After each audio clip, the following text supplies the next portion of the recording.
Hello les amis, bienvenue dans cette nouvelle vidéo.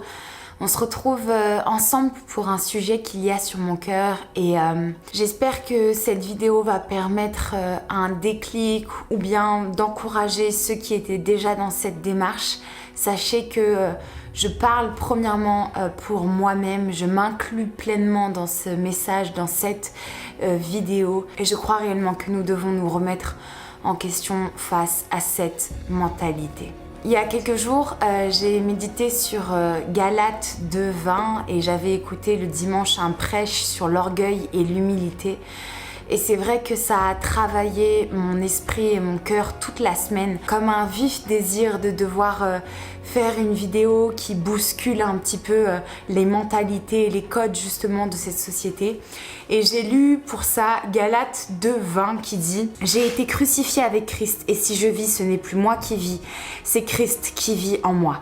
Je vis maintenant dans la chair, je vis dans la foi au Fils de Dieu, etc.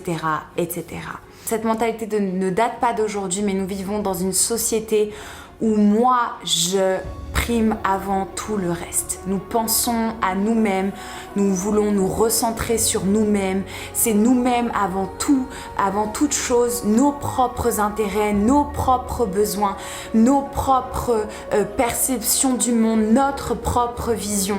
Et nous nous fermons de plus en plus les uns les autres à la collectivité, au fait d'être ensemble. Et nous devenons de plus en plus individualistes et individualistes même dans notre foi, même face à notre Dieu. L'époque dans laquelle nous vivons est une époque totalement issue de la culture gréco-romaine.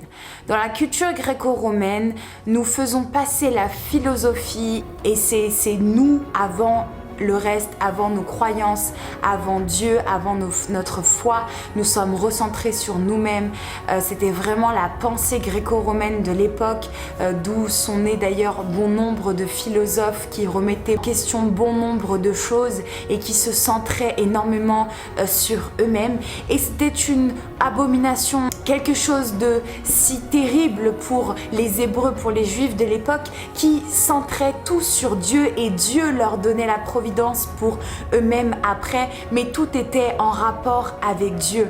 Or, dans la pensée grecque, dans la pensée romaine, il y a cette notion d'indépendance, cette notion de se faire passer soi-même avant tout le reste. Nous sommes centrés sur nos problèmes, nous sommes centrés sur nos propres désirs, nos propres besoins et malheureusement cette mentalité rentre même dans l'église et nous voyons des églises complètement fracturées, un corps de Christ complètement dissocié les uns des autres parce que nous pensons qu'à nous-mêmes. Nous faisons plus les choses de façon désintéressée. Il est dur et rare de trouver un amour désintéressé, un acte désintéressé. Il y a toujours quelque chose qui va nous servir pour nos propres besoins, pour nos propres désirs derrière. Matthieu 7 au verset 21 nous dira « Ceux qui disent « Seigneur, Seigneur » n'entreront pas tous dans le royaume des cieux, mais c'est seulement celui qui fait la volonté de mon Père qui est dans les cieux. » Ma prière au quotidien, c'est « Seigneur, plus de toi et moins de moi. Plus de toi, Seigneur, qui vit en moi. Je ne veux plus parler pour moi-même, je ne veux plus agir pour moi-même, Seigneur, mais toi agis au travers de moi.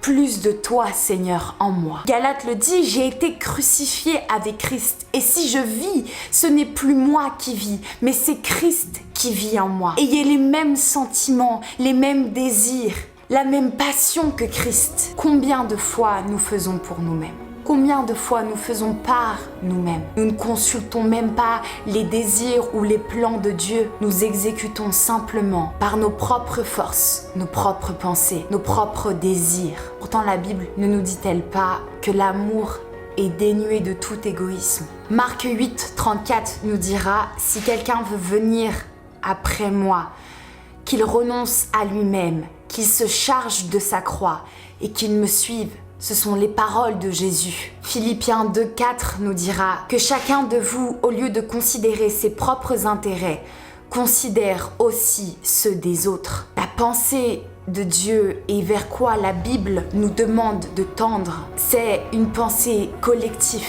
une pensée de fraternité, une pensée de marcher ensemble. Le monde veut nous rendre individualistes. L'ennemi de Dieu, Satan, tend à ce que le monde soit égoïste, rempli d'orgueil, parce qu'il sait que c'est comme ça que nous courons à notre perte. Nous nous éloignons les uns des autres, nous nous éloignons de Dieu, de sa volonté, de ses commandements, de ses ardents désirs et objectifs pour nous. L'orgueil a causé la chute de Satan. Il voulait se subsister à lui-même, ne plus dépendre de Dieu. Il voulait être son Dieu. Combien de fois notre société actuelle nous emmène à être notre propre Dieu par nos propres pensées, à se centrer uniquement sur nous-mêmes, à trouver les réponses au-dedans de nous et seulement au-dedans de nous. Une société qui pousse les gens à l'individualisme. Mon message n'a pas pour but de nous considérer sans valeur ou de se dire que nous ne pouvons pas travailler sur nous-mêmes, mais il a pour but de dire Dieu en premier, dans toute chose, dans chacune de nos pensées, dans chacun de nos actes. Dieu en premier. Je ne suis pas mon propre Dieu. Je ne m'autosuffis pas à moi-même.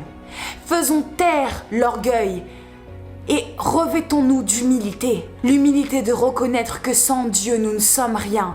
Nous avons été créés par lui. Nous devons être équilibrés dans toutes choses. Oui, il y a des moments dans notre vie où Dieu nous travaillera, où nous devrons être organisés, où nous devrons comprendre certaines choses sur nous-mêmes afin que Dieu puisse les restaurer, puisse transformer cela en sa gloire. Mais Dieu en premier et dans toutes choses. Et beaucoup trop souvent, nous prêchons, encore une fois mes amis, pour nous-mêmes, pour nous attirer la lumière. Or, nous devrions voir Christ en premier au travers de chacun de nous. Oui, nous devons savoir qui nous sommes en Christ, sans jamais oublier qui est le premier dans nos cœurs, dans notre esprit et dans notre âme. Bien trop souvent, nous nous glorifions nous-mêmes, de nos actes, de nos paroles, et nous oublions très souvent Dieu. Une société qui s'émancipe, qui devient indépendante, des hommes et des femmes qui ne respectent plus les codes, la morale ou le savoir-vivre ensemble. Chacun regarde à son nombril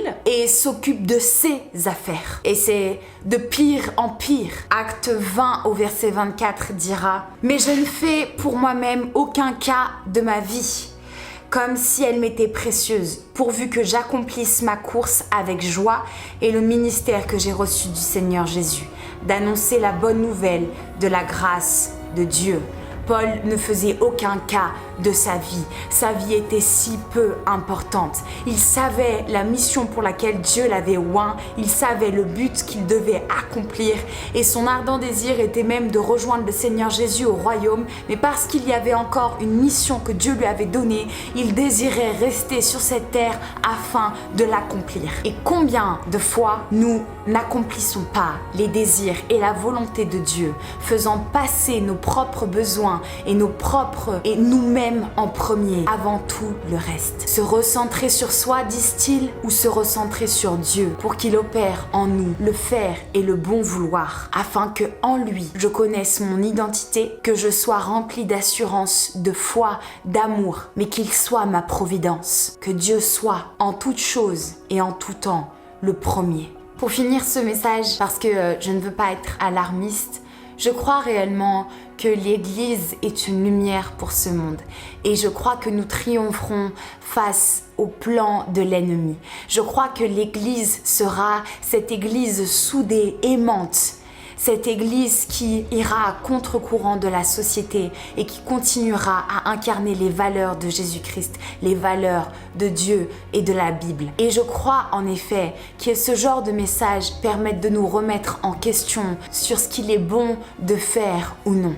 Et je prends encore une fois personnellement ce message et je me parle à moi-même. Nous sommes les enfants de Dieu, le sel de cette terre, la lumière du monde. Et nos actions changeront les choses. Pendant que les hommes seront désespérés d'être seuls et qu'ils ne trouveront pas les réponses en eux-mêmes, qu'ils seront dépourvus de tout, nous, par la grâce de Dieu, nous annoncerons l'évangile et l'amour de Dieu envahira toute la création. Et c'est dans cette optique que je vous encourage à vous remettre en question sur moi, je, et à tourner vos regards et votre parole vers Seigneur. Qu'est-ce que tu désires pour moi? Qu'est-ce que tu désires pour le monde? Quelle est la mission que je dois accomplir et à vivre dans cette humilité parfaite que Christ nous a enseignée? Que le Seigneur vous fortifie, que le Seigneur vous bénisse. Et je sais et j'ai l'assurance que vous êtes capable de réaliser ça. J'ai l'assurance que nous marchons ensemble sur la même voie. Amen.